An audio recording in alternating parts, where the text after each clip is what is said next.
Okay, a very good morning to all the students of class 8th। मैंने आप लोगों को लास्ट सन पर बता दिए थे फोर्सेस।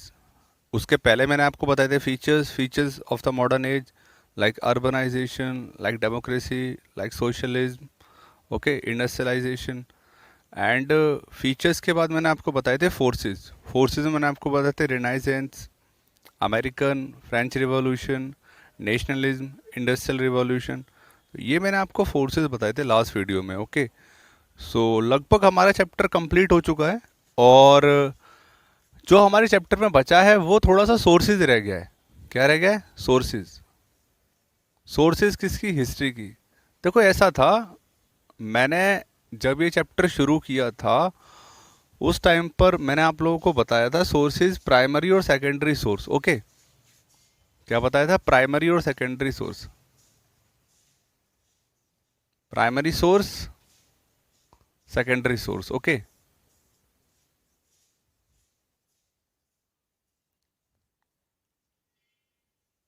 ओके।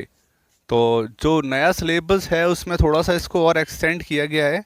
तो जो एक्सटेंड वाला पार्ट है, थोड़ा फालतू जो नई बुक में है, वो हम लोगों को पढ़ना है आज।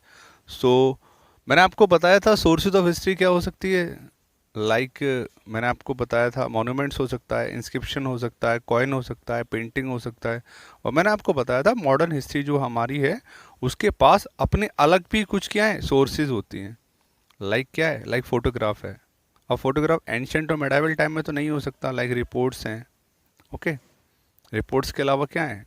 न्यूज़पेपर्स हैं।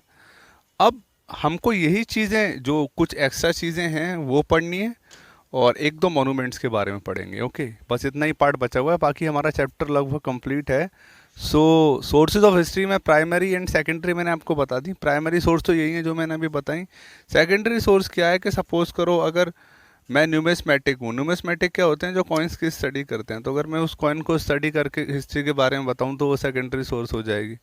ये सारी प्राइमरी सोर्सेज को क्या करके स्टडी करके अगर मैं कोई बुक लिख दूँ और वो बुक क्या जानकारी दे रही है किसके बारे में? हिस्ट्री के बारे में, तो वो सेकेंडरी सोर्स है। ओके, अब मैं तुम लोगों को बता रहा हूँ कुछ नई चीज़ें जो हम लोगों को पढ़नी है।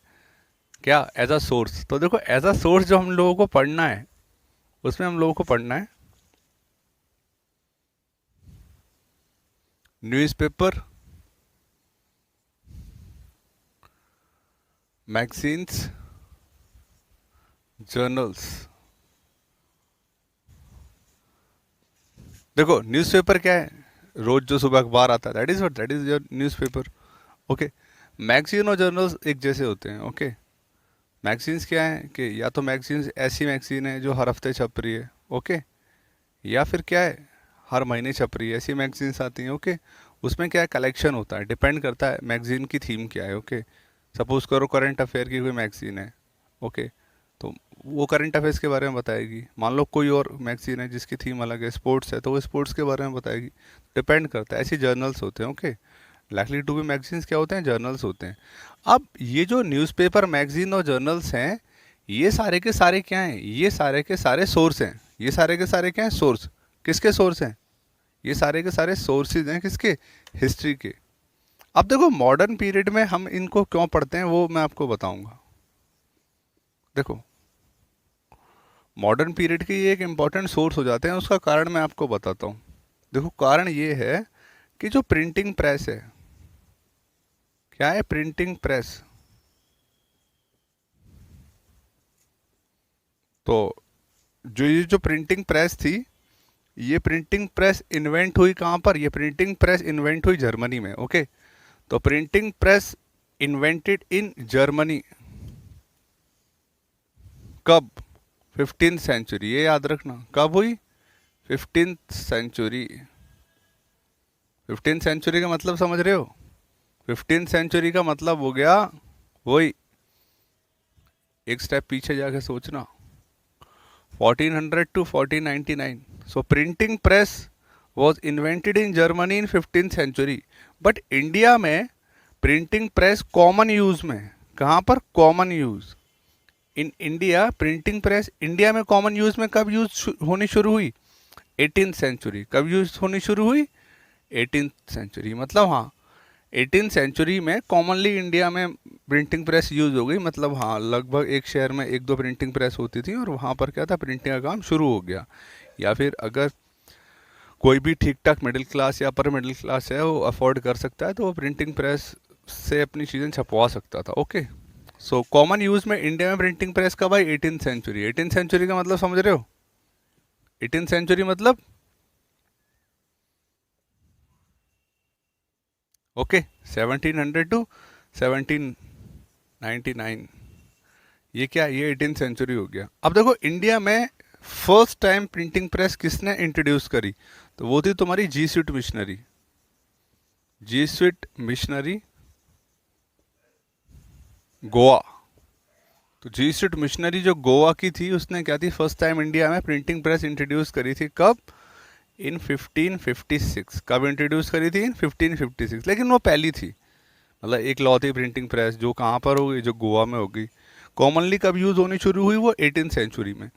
अब देखो हम इसको पढ़ क्यों रहे हैं, या इसमें से मुझे बताना क्या है? इसमें से मुझे तुम्हें ये बताना है कि 18 सेंचुरी में जब इंडिया में प्रिंटिंग प्रेस कॉमनली यूज़ होना शुरू हो गया ना, तो जब प्रिंटिंग प्रेस इंडिया में कॉमनली यूज़ होना शुरू हो गया तो जितने भी इम्पोर्टेंट पर्सन्स थे, ओके, जो सारे के सारे क्या थे, सारे के सारे इन्वॉल्व थे किस में?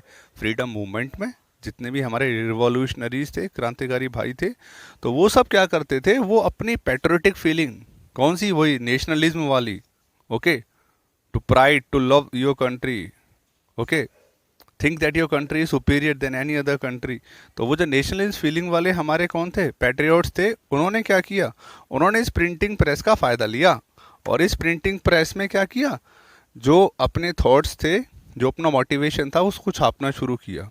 ओके, तो उसको उन लोगों ने छापा, न्यूज़पेपर में छापा, ओके, उसको मैगजीन्स में छापा, उनको उसको उन्होंने जर्नल्स में छापा। तो कुछ न्यूज़पेपर इंपॉर्टेंट थे उस टाइम पे, जैसे ट्रिब्यून था, तो ट्रिब्यून जो था वो चंडीगढ़ से छपता था। ओके, उसके बाद बॉम्बे समाचार था। अब बॉम्बे समाचार वैसे तो बॉम्बे में छपता था, लेकिन बेसिकली उसको गुजराती लोग पढ़ते थे।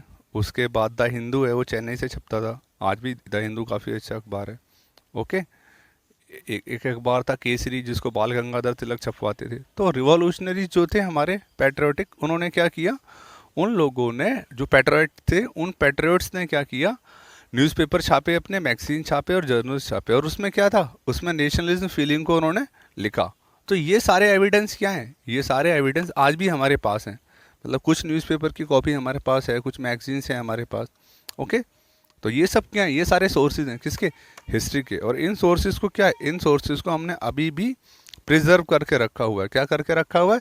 प्रिजर्व करके। ओके, चलो ये तो चीज़ें हो गई, कौन सी, ये चीज़ें हो गई प्रिंटिंग प्रेस से रिलेटेड। अब प्रिंटिंग प्रेस के अलावा ब्रिटिशर्स भी कुछ चीज़ें संभाल कर रखते थे। क्या था? ब्रिटिशर्स भी कुछ चीज़ें संभाल के रखते थे। अब ब्रिटिशर्स कौन सी चीज़ संभाल के रखते थे वो मैं तुम लोगों को बता रहा हूँ। देखो ब्रिटिशर्स क्या करते थे, ब्रिटिशर्स सबसे पहले ईस्ट इंडिया कंपनी इंडिया में आई, ठीक है। अब ईस्ट इंडिया कंपनी को डायरेक्टली गवर्न कौन करता था, कौन करता था? जो क्वीन होती थी, क्वीन विक्टोरिया जो थी ब्रिटेन की, वो गवर्न किया करती थी।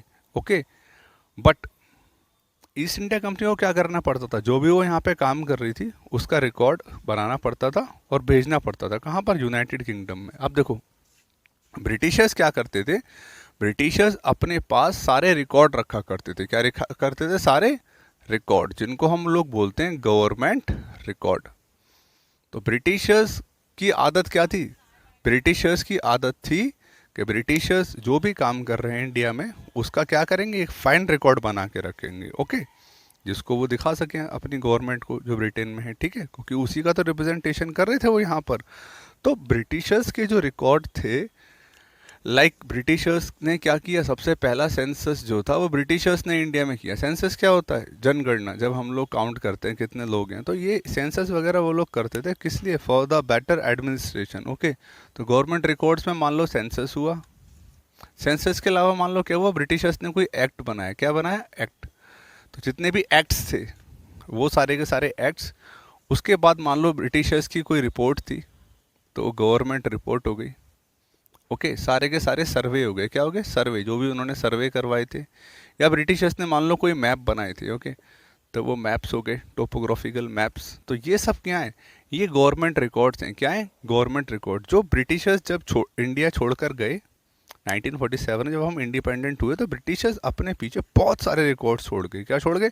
बहुत सारे रिकॉर्ड्स छोड़ गए। ओके, अब कुछ चीज़ें मैं तुम्हें बताता हूँ। देखो, ब्रिटिशर्स सर्वे क्यों किया करते थे? अगर मैं बोलूँ हमारे पास सर्वे वाले रिकॉर्ड्स हैं, तो देखो ब्रिटिशर्स सर्वे इसलिए किया करते थे फॉर बेटर एडमिनिस्ट्रेशन। ब्रिटिशर्स जब इंडिया में आए तो उन्होंने एज अ ट्रेडर आए, धीरे धीरे उन्होंने इंडिया को कॉलोनाइज़ किया, और कॉलोनाइज़ करने के बाद जब उन्होंने इंडिया का एडमिनिस्ट्रेशन शुरू किया, अपने हाथ में अपना एडमिनिस्ट्रेशन ले लिया इंडिया का, तो उन लोगों को लगा, क्या लगा उन लोगों को लगा कि अगर इंडिया में बेटर एडमिनिस्ट्रेशन करना है तो पहले इंडिया को जानना ज़रूरी है।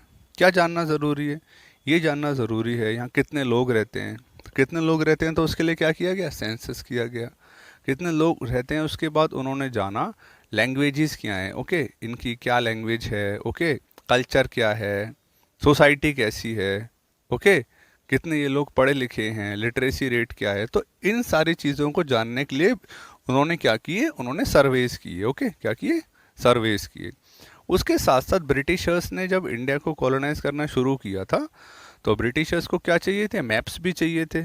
ये भी तो जानकारी होनी चाहिए। तो इंडिया का जो फर्स्ट मैप था वो ब्रिटिशर्स ने बनाया था। तो whole of the India and combining the Pakistan, अगर पाकिस्तान को भी लोगे, because at that time Pakistan और Bangladesh was also a part of India. Okay, तो जो पहला इंडिया का कंप्लीट मैप था वो भी ब्रिटिशर्स ने बनाया था। ओके ओके, तो ये सारे जो गवर्नमेंट रिकॉर्ड्स हैं ये भी ब्रिटिशर्स अपने पीछे छोड़ गए, जिनसे हमें क्या है? जिनसे हमें बहुत सारी इन्फॉर्मेशन मिलती है। किसके बारे में? उस एरा के बारे में, उस टाइम के बारे में जब ब्रिटिशर्स क्या करते थे?